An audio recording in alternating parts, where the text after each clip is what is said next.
One of the best things about this film is they move. Yeah. That was on the sheet that I was talking about of like no false scares. It was like they should move. That sort of stuff. Do we have any questions here from the audience? Yes, sir. I have a question for Mr. Simpkins. Were you ever scared at all on set? Oh my goodness. Yes. Yes. Systems? It helped me get into character.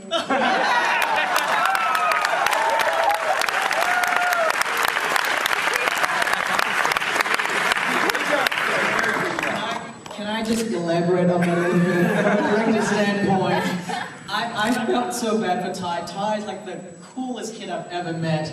And Joe is like the nicest guy you guys will ever meet as well. But when Joe get in that makeup, all black with the lipstick painted on his face, and he's got the hoofs on and the claws, and not only did it scare us, the grown-ups, we go, hey Ty, you gotta go stand next to that demon character in the dark, or we're gonna be back here. And I just felt really bad for Ty, and needless to say, years and years of therapy coming thanks out. to you, but you have psychologically scarred him for the rest of his life. You're not scared, are you, Ty? No. All right, that's what we got. Yes, Ray. Yeah, I was just wondering what was the most challenging part of actually filming this whole movie? The most challenging part of filming the film, of shooting the film. Of filming the film? Making something scary is damn hard, just because. Yeah, I mean, believe it or not, I want to correlate with Saw, because like Saw was made, kind of in a very similar vein, very independent spirit, really fast paced. But the difference is, Saw went for a very gritty, kinetic energy, and when you make a film in that world, you can really get away if your camera's a bit rough, right? If you need quick cuts to kind of hide the shots. With this, I really want it to be, for the lack of a better term, more made in that pure cinema style of filmmaking, very John Carpenter-ish, very what Friedkin did with The Exorcist. So, all my shots, I try to keep my shots as controlled as I can. And because of that, that's hard. And, it's actually harder to do slow-moving shots than it is to move your camera everywhere. So it was definitely a challenge. But I think my great DP, John Leonetti and David Brewer, pulled it off for me.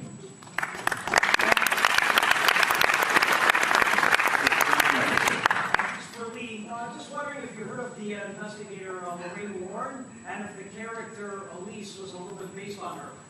I have heard of Lorraine Warren in the research. That she's actually fascinating. Like she's worked on a lot of cases that I'm really interested in, like the Smurl haunting, which is you can Wikipedia it. But they made a TV movie out of it in the 80s called The Haunted, which is actually one of the scarier things out there. In the 80s, they made all these weird TV movies that were actually scary somehow. And that was one of them. And so I was influenced by her. I guess she was sort of an amalgam of different people like that. But I didn't want to... In the writing, obviously. Yeah. But obviously, Lynn Shay, such a great actress, she just brought her own stuff to it.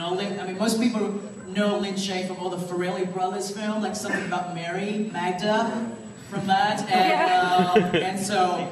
Kingpin and all these films, and so I've seen the sides of Lynn, knowing Lynn. I've seen like the serious side, like the most low-key side, and that was one of the things I wanted. I wanted her to bring a sense of quirkiness to who she is, but not go too over the top. And I think she found the right balance for this film.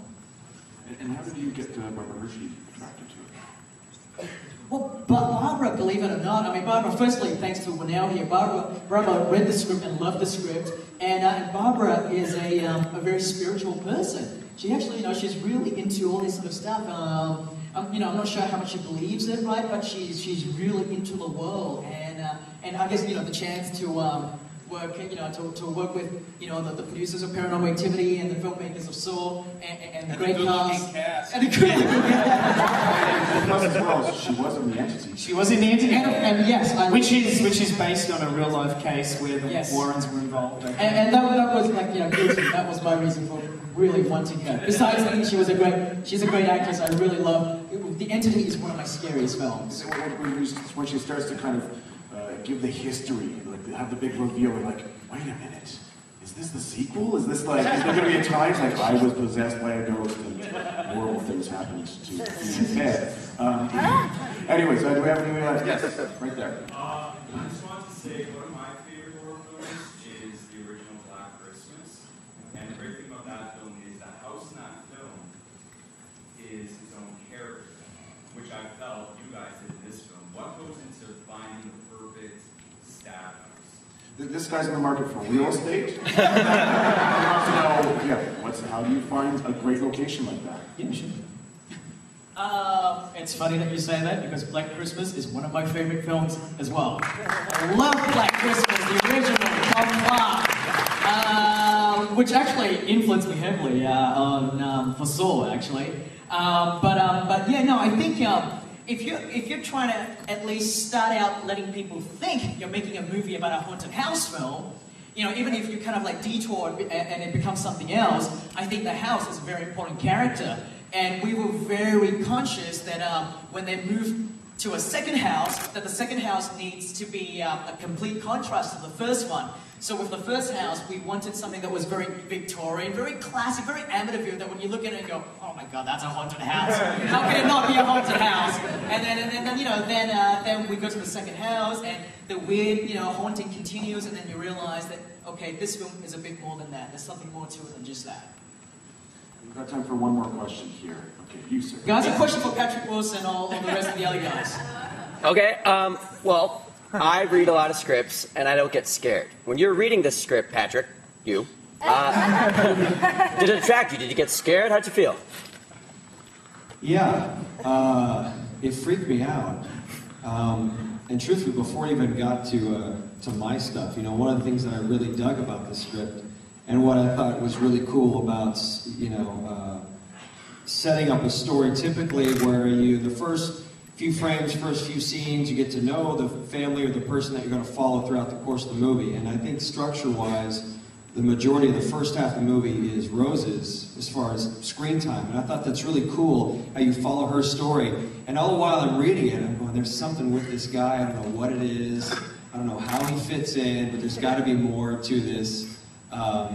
And I had no idea really where it was going. And I thought it was just completely fascinating. And obviously 5 minutes on the phone with these guys, you serve me under, you're like, okay, I'm right, I'm in, okay. And then they're talking, right? And then it's like,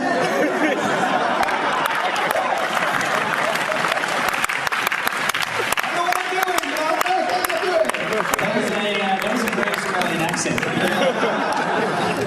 Aussie melee. All right, we'd like to thank you very much.